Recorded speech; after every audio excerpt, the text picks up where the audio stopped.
Begitulah bahayanya suara palsu yang diklaim sebagai suara Tuhan. Jadi saudara-saudaraku, dengarlah, Tuhan tidak sedang kekurangan nabi. Dia kekurangan orang yang taat kepada firman-Nya, ya. Jadi halo semuanya, jumpa lagi bersama dengan saya Pastor Christian, dan kesempatan kali ini saya ingin membagikan satu renungan untuk kita semua, yaitu kebenaran tentang firman Tuhan yang berbicara tentang suara Tuhan. Nah, saudara yang dikasihi Tuhan, dengan kata mendengar suara Tuhan, hal ini seringkali kita dengar dalam kesaksian-kesaksian orang, atau ada orang yang merasa dipakai Tuhan dengan luar biasa sehingga mereka berkata bahwa saya mendengar suara Tuhan berkata A, saya mendengar suara Tuhan memerintahkan saya A. Lalu dengan berbagai macam kesaksian selalu berkata bahwa Tuhan berkata kepada saya, Tuhan berkata kepada saya. Nah, saudara yang dikasihi Tuhan, saya mau berkata kepada kita semua hari ini bahwa berhati-hatilah, ya, bahwa tidak semua suara yang mengatasnamakan Tuhan itu benar-benar dari Tuhan. Nah, firman Tuhan dengan jelas berkata dalam Yeremia pasal 23 ayat yang ke-16. Mari sama-sama kita buka. Saya akan bacakan untuk saudara-saudara, perhatikan di handphone saudara saja. Yeremia pasal 23 ayat yang ke-16. Beginilah firman Tuhan semesta alam. Janganlah dengarkan perkataan para nabi yang bernubuat kepada kamu. Mereka hanya memberi harapan yang sia-sia kepadamu dan hanya mengungkapkan penglihatan rekaan hatinya sendiri, bukan apa yang datang dari mulut Tuhan. Nah, saudara yang dikasihi oleh Tuhan, saya akan berikan satu perumpamaan untuk kita semua. Nah, bayangkan kita sedang berada di medan perang. Kita memakai radio komunikasi. Komandan kita yaitu Tuhan yang sedang memimpin pasukan. Tapi di medan yang sama ada juga musuh yang menggunakan frekuensi palsu. Suara yang dibuat mirip dengan suara komandan kita yaitu Tuhan. Tapi kita tidak mengenal betul suara sang komandan. Nah, kita bisa salah dengar perintah dan akhirnya menuju kepada kehancuran.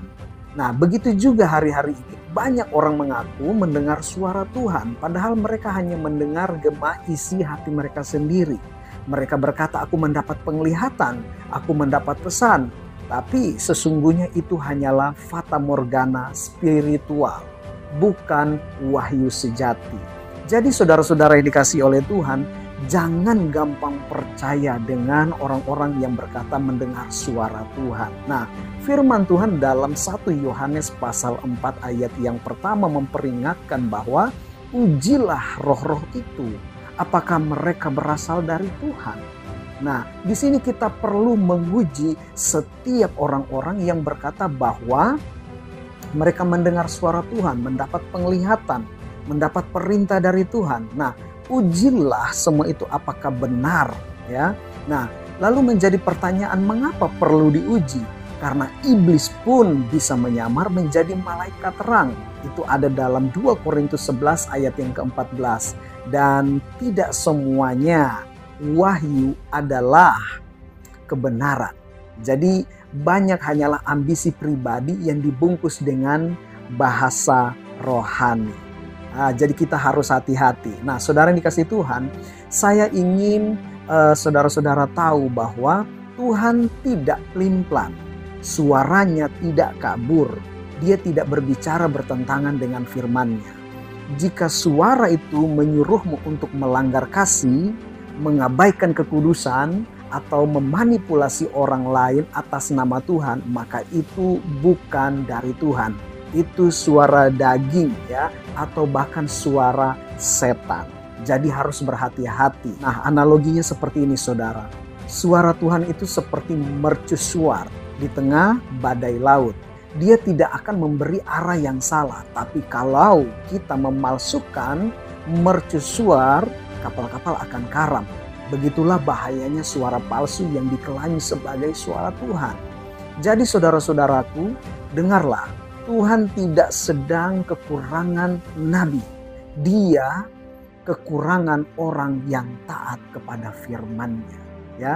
Jadi jangan menjadi orang yang hanya pandai mengklaim suara Tuhan, tapi hidupnya jauh dari kebenaran. Yesus berkata, dari buahnya kamu akan mengenal mereka. Itu ada dalam Matius pasal 7 ayat yang ke-20.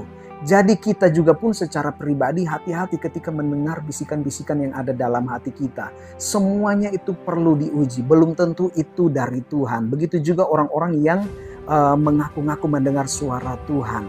Kita harus waspadai semua itu. Nah, kalau suara dari Tuhan, hidupnya pasti menghasilkan kasih, kesabaran, kerendahan hati, kekudusan, bukan kesombongan rohani dan kehausan akan pengakuan.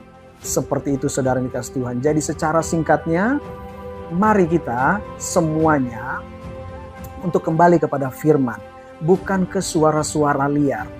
Tuhan memang berbicara. Dan itu benar ketika Tuhan mau berkarya melakukan sesuatu. Tapi Tuhan tidak akan pernah berbicara di luar kebenarannya yang sudah tertulis. Jika kita tidak bisa membuktikan bahwa suara Tuhan itu sejalan dengan firman Tuhan, diam lebih baik daripada mengatasnamakan Tuhan.